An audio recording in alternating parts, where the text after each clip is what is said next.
napansin nyo ito. Ito yung baby bambino. Ganda ng bulaklak Ito yung bago pa lang ito. Alam niyo yung baby bambino, madali lang siyang buhayin sa cuttings. Saka malakas siyang lumago na ganyan. Di ba? Ang ganda ng bulaklak. Yung niya, yung lupa niya na risal lang na may halong lupa, yung pating mix. Risal na may halo na garden soil.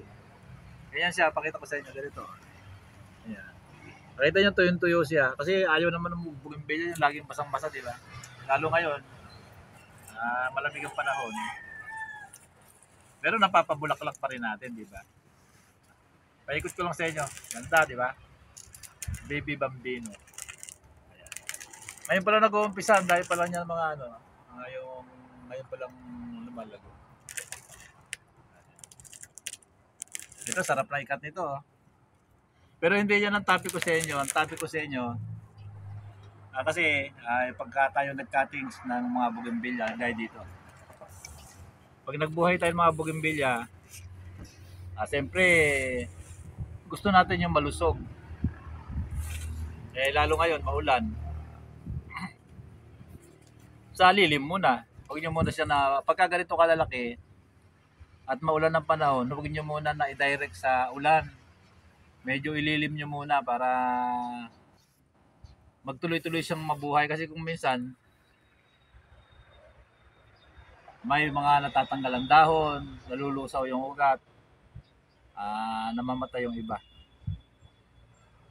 Ngayon, pagka ganyan ang bougainvillea natin, kung paano natin na mapapalusog, mapapalaki agad. Yun ang i-share ko sa inyo. Pag nagustuhan nyo ang video ko ito, please like, share, and subscribe. Pakihit yung notification bell para mag-update kayo sa mga susunod kong video. Ayan, di ba? Ito talagang tips ko sa inyo ito, sure na mapapalago ninyo agad dito. Ito yung gagamitin natin, abono. Pwede rin natin na walang abono, pero matagal bago lumago talaga. Pero kaya dapat natin gamitan ng abono, yung mga ganitong abono. Ito yung ammonium sulfate. Mabibili nyo lang sa mga sa mga agricultural supply, yung mga abonong ganito. Yung mga farm supply, yung gamit sa bukid. Ganito lang ang gagawin ninyo. Patagin lang natin ito. Kasi pagkakahawak ko mayroong hindi patag, di ba? Papatagin ko lang para parehas yung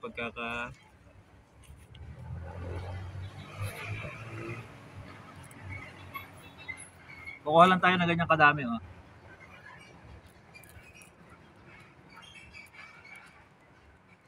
Siguro ito. Walang 1/4, 1/8 siguro. Yung kutsara.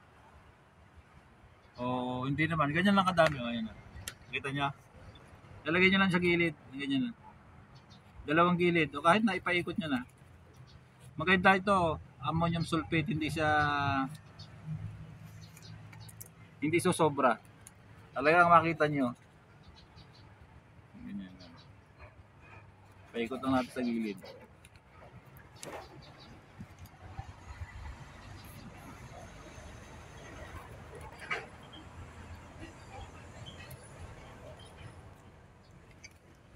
Huwag naman yung sobrang marami. Ganyan lang. Yan. Ammonium sulfate. Huwag nyo lang ilalagay sa may puno, sa gilid lang. Ganyan lang.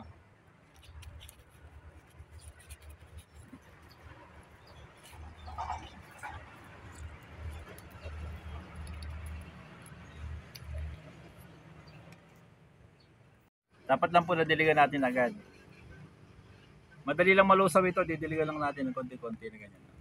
Huwag yung masyadong marami kasi tatapon. Lulusawin lang natin.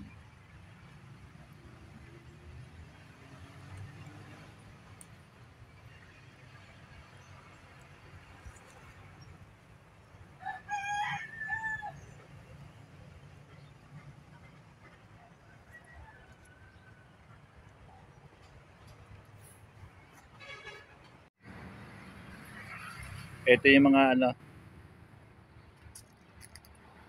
yung mga pabuhay ko. Ayan.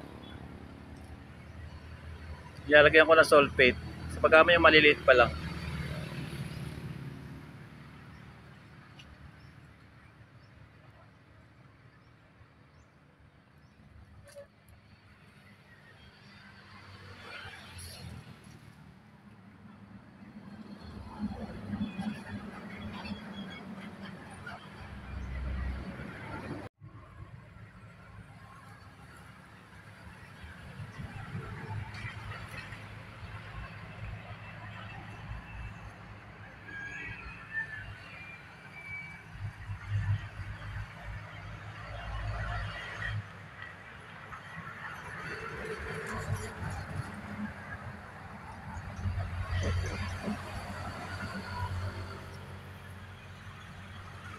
Nag-umpisa ng mamulaklak. Ayan.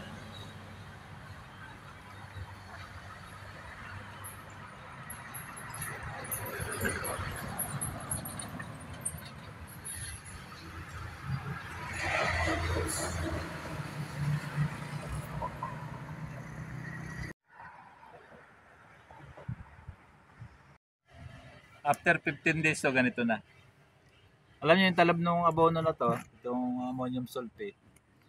Yung 15 days talaga na talab na siya. Pero pwede nyo nalagyan every 15 days na ganun kakonti lang, konti-konti lang.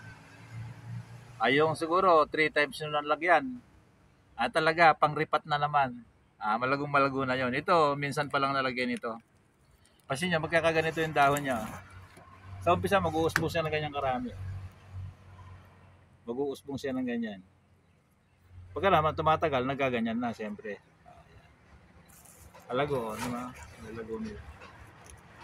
Mapapabilis natin na mapalaki. Mapalago. Di ba? Ang ganda ng usbong.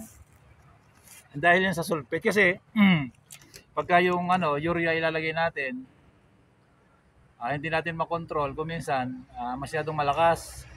Hindi kaya ng mga maliliit pa lang na bougainvillea. Kaya itong ammonium sulfate, para sa mga maliliit na bougainvillea pa lang ito. Kahit yung mga halamang maliliit, pwede ito.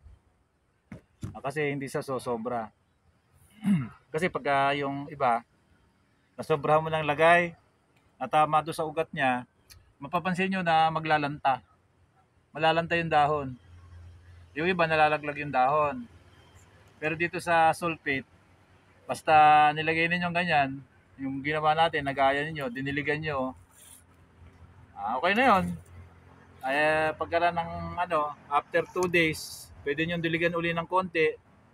After 2 days, diligan nyo uli. Pero kung tagulan, sa lilim lang muna.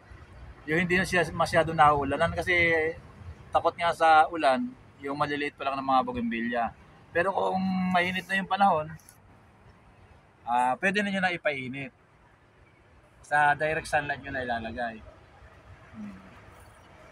Kasi maulan dito sa amin masyado, kaya yung iba kong mga bougainvillea nilililim ko muna. Ang gawin nyo sa mga maliliit yung bougainvillea para mapalago nyo. Hanggang dito na lang at maraming salamat sa patuloy na panonood nyo ng mga video.